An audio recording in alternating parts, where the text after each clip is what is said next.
σκέφτηκα ότι θα είναι εδώ πέρα. Έπαιρνα στην αρχή τηλέφωνο, δεν απαντούσα. Δεν ξέρω, δεν έχουμε τέτοιο όνομα. Αναγκαζόμουν και ερχόμουν εδώ, κυρίως το μεσημέρι, μετά τη δουλειά μου και έπαιρνα το μωρό μου που ήταν μικρό, τον έφερνα εδώ.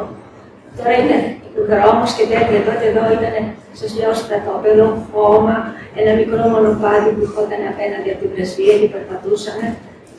Και είχα και το μωρό, το οποίο ήταν το κοριτσάκι μου, το οποίο εκείνη την ημέρα που συλλάβαμε τον άντρα μου, ήταν στο Μεσολόγιο, ήταν η Κυριακή.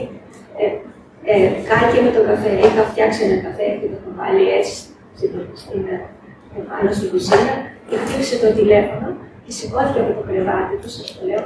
Αυτό τρόμαξε, ήταν νωρίς το τηλέφωνο, έφυγε από το κρεβατάκι του και πήγε κατευθείαν στην κουζίνα, αφού δεν με είδε εμένα με δίπλα στο κρεβάτι. Και πάει στην κουζίνα και εγώ μόλις είχα πάει έτσι, είχα βάλει ένα καφέ και το έχω φτιάξει. Αυτό επειδή ήταν μικρό, ήταν χαμηλότερο από το ύψος του πάγκου της κουζίνας και τα τράβηξε έτσι με το χεράκι του και πιήθηκε ο ζεστός καφές από το πρόσωπό του και το κεφάλι έτσι. Πήρε δηλαδή το μισό πρόσωπο, το χέρι και κάτω. Αν καταλαβαίνετε τώρα, το είδα μωρό παιδί, δεν ήταν ούτε ενάσχολο. Ήταν Μάιος και δεν ήταν ούτε ενάσχολο, γιατί ήταν σε λίγες μέρες έχει γενέθλια. Αναγκάστηκα, το πήρα, το όδησα, το πήγα κατευθείαν στο νοσοκομείο και δεν. Μετά, όταν μπορούσε, επειδή μου δούλευα και τα έβλεπε τους ανθρώπους στενοχωρημένοι, τους δικούς μου και τη μαμά μου και άλλους, ερχόμουν και εδώ πέρα, πώς μου τηλεφωνούσε και μου λέγανε όχι, δεν είναι, δεν ξέρω, ερχόμουν και εδώ πέρα. Για να βγει και λίγο από το σπίτι, γιατί τι να έκανε, είχε και το χέρι του έτσι και όλες τις μέρες, καμιά 40 μέρες και τόσο, το πήγα 5-6 και είχε καεί το πρόσωπο εδώ, το χέρι, το πρόσωπο ευτυχώς δεν άφησε σημάδι, εδώ το χέρι. Και περπατούσε στο σπίτι έτσι. Δεν έπρεπε να καμφθεί το χέρι. Και το έπαιρνα και εγώ εδώ στο χέρι και στον αγκαλιά μου και αυτό ήταν με το χέρι έτσι. Τον συνέλαβαν δηλαδή από το σπίτι, το Σπύρο Μουστακλή, το σύζυγο.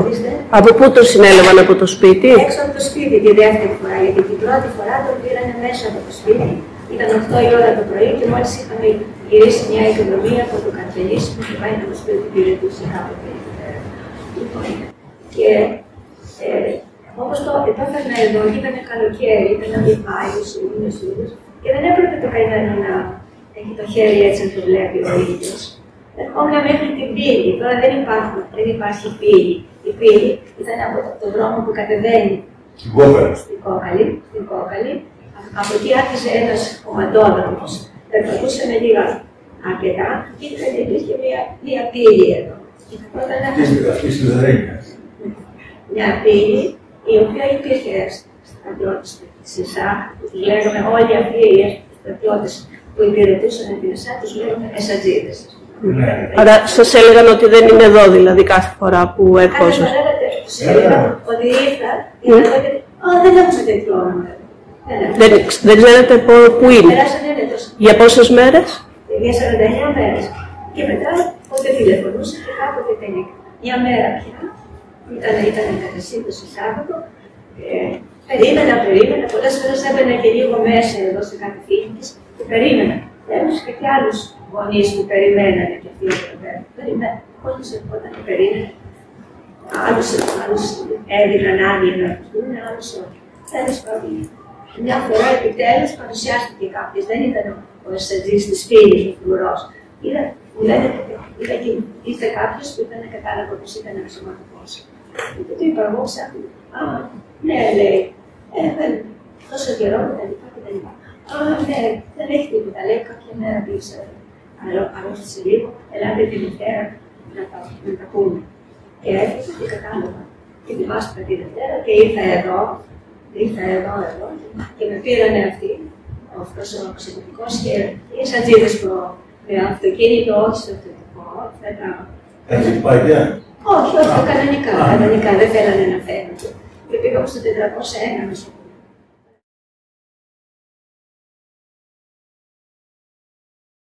Βέβαια, έως που να βγούμε, ας πούμε, να μπούμε μέσα και με βάλανε, με στείλανε στον διοικητή, στο διοικητή τον νευροχειρουργό και να με ενημερώσει. Με συνόδευε το περίκτος από τους δύο ζαντίδες που ήταν μέσα στο αυτοκίνητο. Και με την κεφουρά, ναι, που ήταν αυτοί.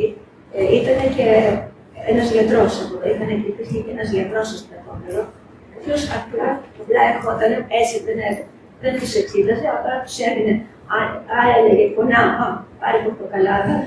Δηλαδή για τον κόφα. Ο κόφας, λεγόμενος κόφας. Αυτός ερχόταν εδώ πέρα, τι σε πονάει, καλά, πάρε πορτοκαλάδα. Σε πονάει, Ο κόφας, παιδιά, επέβλεπε τα βασανιστήρια. Και όταν κάποιος είχε ξεπεράσει πια τα όρια αντοχής βασανιστόπουλου, τους έλεγε σταματήστε. Αυτή ήταν η δουλειά. Και δεν ήταν μόνιμος, ήταν έφερος. Δηλαδή περιπτούσε τη θητεία του. Νομίζω έφερος. Αν δεν πάει στο δεν έχει σημασία αν ήταν έφερος. Αυτός δεν έκανε τίποτα. Πάρε μια πορτοκαλάδα. Η ασπιρίνη. Αυτός ήρθε μαζί σας. Ό,τι και να έχεις. Αυτός ο συνόδευσε. Πεθαμένος κάτω να ήσουν, καλά, πάρε μια ασπιρίνη, μια πορτοκαλάδα. Τέλος πάντων, με πήγαν εκεί πέρα, αυτός με συνόδευσε και αυτός μέσα στο αυτοκίνητο και με πήγε στον διοικητή της νευροχειρουργικής κλινικής. Και μου είπε, το ξέρουμε, δεν είσαστε και συνάδελφος.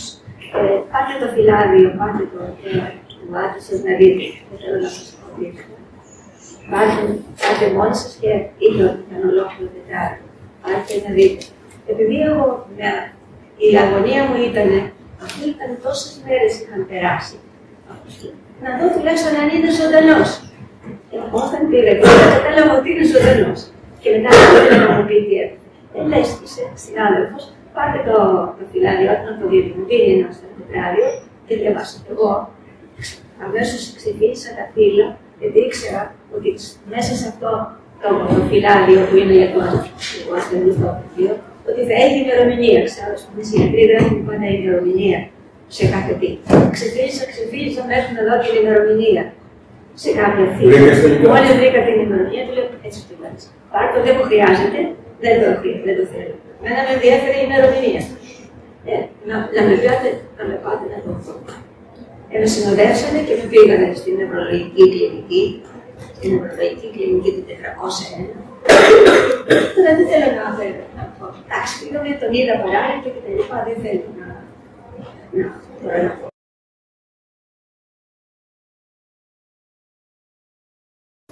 Εγώ έτυχε να πάω, σου πήγε ένα αεροπλάνο, μια φορά πόσο πήγα, δεν μπορούσα να πάω ούτε με την άμμο γραμμή, δεν μπορούσα τόσες μέρες να διαθέσω από το ιατρείο μου, γιατί ήμουν μόνη. Δεν μπορούσα.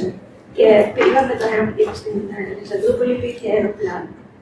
Υπήρχε αεροπλάνο και πήγαμε στο αεροπλάνο, από εκεί κατέβαινε στην Αλεξανδρούπολη και διημέρευες και διενυκτέρευες στην Αλεξανδρούπολη, γιατί και τα αεροπλάνα δεν ήταν κάθε μέρα και κάθε ώρα. Και την ώρα που ήταν το αεροπλάνο, και επίσης η Σαμοθράκη συγκοινωνούσε με την Αλεξανδρούπολη, το νησί Σαμοθράκη, αλλά με ένα μεγάλο. Πώς το λένε? Όχι. Οχηματαγωγό. Μια μεγάλη βάρκα, πώς το λένε? Μαόνα. Ναι, με το τέτοιο. Δεν ήταν καν πλοίο για ανθρώπους. Ένα μεγάλο. Στη Σαμοθράκη ο σύζυγος βρέθηκε εξόριστος. Στη Σαμοθράκη βρέθηκε εξόριστος ο σύζυγος ή κάποιος άλλος συγγενής? Πριν δηλαδή το βασανισμό και την παράλυση. Όχι, ήταν εξόριστος. Όχι, ήταν πριν βασανιστεί και μείνει παράλυση. Πόσο καιρό έκανε δηλαδή και εξορία? Περίπου 1,5 χρόνο που έμεινε στη Σαμοθράκη. Και μετά τον απελευθέρωσα. Ήρθε εδώ μετά. Και πάλι δεν έκασε φυσικά. Να πούμε ότι δεν ησύχασε που είδε τι μπορεί να πάθει. Ναι. Αμέσως πάλι συνέχισε να πηγαίνει στις αντιστασιακές ομάδες να κοιτάσει και να βρει. Συνέχισε πάλι δηλαδή το.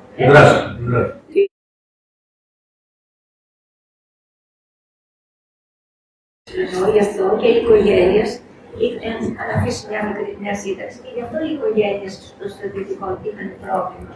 Γιατί δεν έπαιρναν γιατί, έπαιρναν μια μικρή σύνταξη. Και εγώ μια φορά, εδώ που ήρθα, και τον είχαν διώξει αμέσως από την αρχή και το πιάσανε, και για να δω αν είναι εδώ, γιατί μου λέγανε δεν είναι εδώ, δεν είναι εδώ. Ήμουν και εγώ και εδώ. Και σκέφτηκα, επειδή τη σύνταξή του μου την έστελναν σε ένα γράμμα. Έφερα μια επιταγή, δηλαδή έφερα μια επιταγή, σκέφτηκα πονηρά και εγώ να το πούμε. Λέω, ήρθα να σας παρακαλώ, αφού δεν με παίρνει στην είσοδο, δεν με βάζετε μέσα. Πάρτε αυτό την επιταγή να μου την υπογράψει για να πάρω όταν έχω χρήματα. Την επιταγή δεν την πήρα ποτέ, την πήρα μόνο όταν έφυγε από το τέχνο. Και ήθελα να δω, αν την υπέγραφε, θα ήταν ζωντανός. Αν δεν την υπέγραφε, σημαίνει ή είχε πεθάνει ή είναι κάπου που δεν μπορεί να υπογράψει. Γι' αυτό ήταν αυτό. Ήδη δεν την υπέγραψε, γιατί τον είχαν χτυπήσει εδώ. Και ήταν παράλυτος και ήταν στο νοσοκομείο. Στο ίδιο γραφείο, στην ίδια περιουσία, ανωτερός σου ή κατωτερός σου στο γραφείο, να σε βασανίζει. Αυτός ο φίλος σου, οι στρατιωτικοί βασάνιζαν τους στρατιωτικούς. Με την πρώτη, μόλις έγινε η δικτατορία, 4.000 αξιωματικοί φύγανε. Αμέσως την πρώτη ώρα. Φανταστείτε αυτούς έναν άνθρωπο που είσαι μαζί. Την εποχή της δικτατορίας ήταν αξιωματικοί. Γιατί ήταν απέναντί τους σπλάγμα από τα σπλάγματα.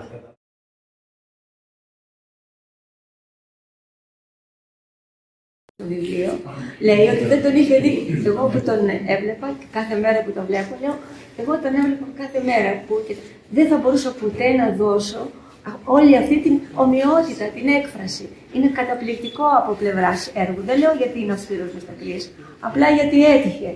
Γιατί αυτό που συγκίνησε, όπως το είπε ο Γιάννης προηγουμένως, είναι ότι αυτό το, βλέπετε, έφτιαξε έναν ο οποίος είναι άγγελος, έτσι δεν είναι? Έχει φωτοστέφανο. Είναι άγγελος. Είναι όμως, κρατάει και όπλο. Το βλέπετε? Κρατάει και όπλο, που σημαίνει ότι αγωνίστηκε. Δεν είναι έτσι? Είναι έτσι γιατί σημαίνει ότι έχει τραυματιστεί. Είναι λυπημένος. Αλλά είναι άγγελος, αλλά παράλληλα έχει σκοτώσει και έχει το όπλο για τη δικαιοσύνη.